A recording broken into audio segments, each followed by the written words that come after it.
السلام عليكم خوتي خواتاتي، نتمنى هذا الفيديو ان شاء الله يلقاكم في احسن حال وتكونوا بخير وعلى خير. غبرت عليكم بزاف، كنشكر الناس اللي سولوا عليا واللي كيتواصلوا معايا لا في الخاص ولا في كنلقى التعاليق ديالهم كيسولوا عليا في التعاليق. كنشكرهم بزاف والله يجازيهم بخير والله يوفقنا جميعا ان شاء الله.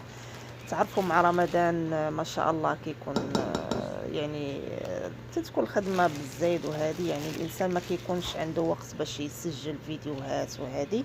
المهم انا رجعت معكم من جديد ونتمنى التوفيق لينا وللجميع يا ربي. هنا هاد الوصفه هذه اللي غادي نجهز معكم وصفه بسيطه وسهله وكتجي مقرمشه وكتجي زوينه ولذيذه بزاف، نتمنى تجربوها. بالنسبه للمكونات الوصفه عندي اللي هو دقيق حمص، خديت منه كاسين دقيق حمص مطحون، وخديت راس معلقه ديال بيكربونات، راس المعلقه فقط، يعني ما تكثروش منها بزاف، غير معلقه صغيره تاخذوا يعني شويه منها.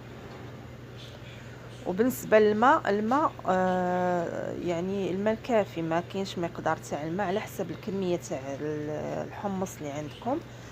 المهم يكون الخليط على يشبه الخليط ديال الكيك، يعني ما يكونش تخين بزاف وما يكونش خفيف بزاف، وسط بحال الكيك تقريبا، بحال الكيك بحال الخليط تاع الكيك. تبقاو تطربوه مزيان باش ما يبقاش هذوك التكتلات ديال الدقيق الحمص صافي. وتوجدوا المكونات الباقيه، لان المكونات اللي غادي نضيفو معاه متواجده يعني تقدري تستعملي اي حاجه عندك في البيت تستعملها، اي خضره عندك تستعملها ماشي مشكل. اهم شيء هو تطربي مزيان داك الدقيق مع الماء مع بيكربونات الصودا مزيان وتخليه على جنب. من بعد كتجيبي المكونات الباقيه كتبداي تجهزي فيهم. انتم غتشوفوا كل شيء في الفيديو، وكنشكركم بزاف على التواصل ديالكم وعلى السؤال ديالكم عليا، اللي كيسول عليا في الخاص واللي كيسول عليا في التعاليق. كنلقى التعاليق كيقول لي فين غبرتي، وهذه راكم عارفين مع رمضان ما شاء الله تبارك الرحمن ما كيكونش عندك الوقت باش كتبقاي تصوري ولا هذه. المهم انا رجعت معكم ونشوفوا ان شاء الله الامور كيفاش غاده.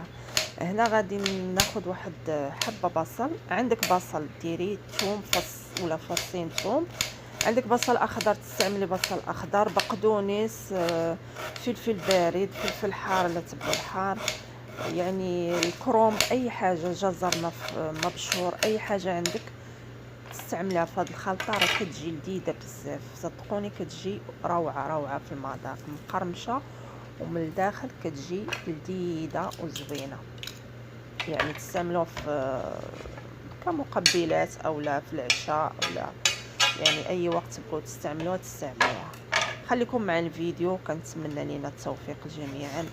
هنا خديت الفلفل الالوان، خديت البصل مع فصين ثوم، وغنزيد الكرات، اللي ما عندوش كرات يدير البصل اخضر او لا يكفي بصل وثوم وبقدونس او لا قزبره وفلفل بارد يكفي. لما عندكش جزر او لا ما عندكش باقي المكونات اي حاجه ديريها فيها راه كتجي مزيانه.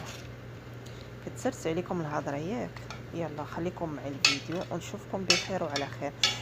قبل ما نسكت قبل ما نسكت، المهم ملي كتحطوا هاد المكونات كامله وكتحطوا البهارات كاملين، الفلفل الاسود، كمون، قزبره ناشفه، الملح وشويه بابريكا، وتخليهم على جنب، تخلطوا الخليط وتخليوه على جنب، تخليوه يرتاح واحد 10 دقائق.